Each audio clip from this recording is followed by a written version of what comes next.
দেশের বেশিরভাগ জায়গায় দীর্ঘদিন ধরে নেই খেলা, দিনে দিনে হারিয়ে যাচ্ছে অনেক প্রতিভা। তবে এবার মাস্টার প্ল্যান হাতে নিয়েছে আমিনুল ইসলাম বুলবুল। শুরুটা হলো বন্দরনগরী চট্টগ্রাম দিয়ে।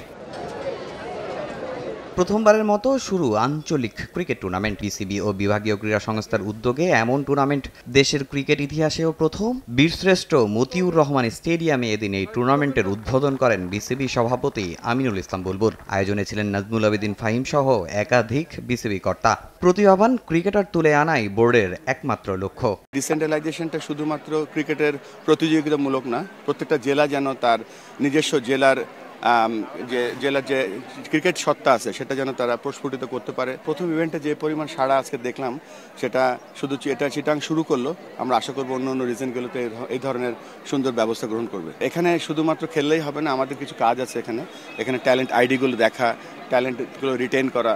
তো আমাদের কাজগুলো এখন বেড়ে গেল। স্কুল ক্রিকেট হয়তো অনেক দিন ধরে হচ্ছে, কিন্তু আমরা এবারে নতুন উদ্যোগে নতুন স্কুল ক্রিকেটটা করব। চট্টগ্রাম দিয়ে শুরু, এরপর একে একে প্রতিটা বিভাগীয় শহরেই অনুষ্ঠিত হবে এই টুর্নামেন্ট। এতে টুর্নামেন্ট খেলার আক্ষেপ কমবে স্থানীয় ক্রিকেটারদের।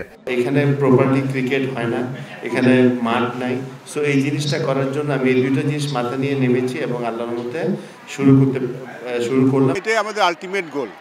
আলটিমেটলি আমাদের আঞ্চলিক ক্রিকেটে ফিরতেই হবে যদি আমরা ক্রিকেটটা স্ট্রং করতে চাই। আমরা যে প্ল্যানটা করছে বিসিবি ক্রিকেটটাকে ছড়িয়ে দেওয়ার জন্য, এটা আঞ্চলিক ক্রিকেট করা ছাড়া আসলে বিকল্প নেই। সবাই খেলার সুযোগ পাবে, কিন্তু ঢাকায় তো আসলে এমন হয় না যে সবাই তো খেলতে যেতে পারে না। তো সেই সবার জন্য সুযোগ। কোনো বিভাগে এটা দারুণভাবে হবে, কোনো বিভাগে অত ভালোভাবে হবে না, কারণ হয়তো তাদের রিসোর্স কম আছে কিংবা সেখানে উদ্যোগের অভাব আছে, এমন হতে পারে। কিন্তু সো এটা ওপেন থাকবে, যার যেভাবে খুশি সে নিজেকে সেভাবে গুছাবে। But at the end of the day অ্যাকাউন্টেবিলিটির প্রশ্ন কিন্তু আসবে। প্রত্যেকেই নিজের মতো করে চেষ্টা করবে নিজের ঘরোয়া ক্রিকেট, তাদের ঘরোয়া, এটা চিটাগংয়ের ঘরোয়া ক্রিকেট, বরিশালের ঘরোয়া ক্রিকেট, রাজশাহীর ঘরোয়া ক্রিকেট হবে ওগুলো।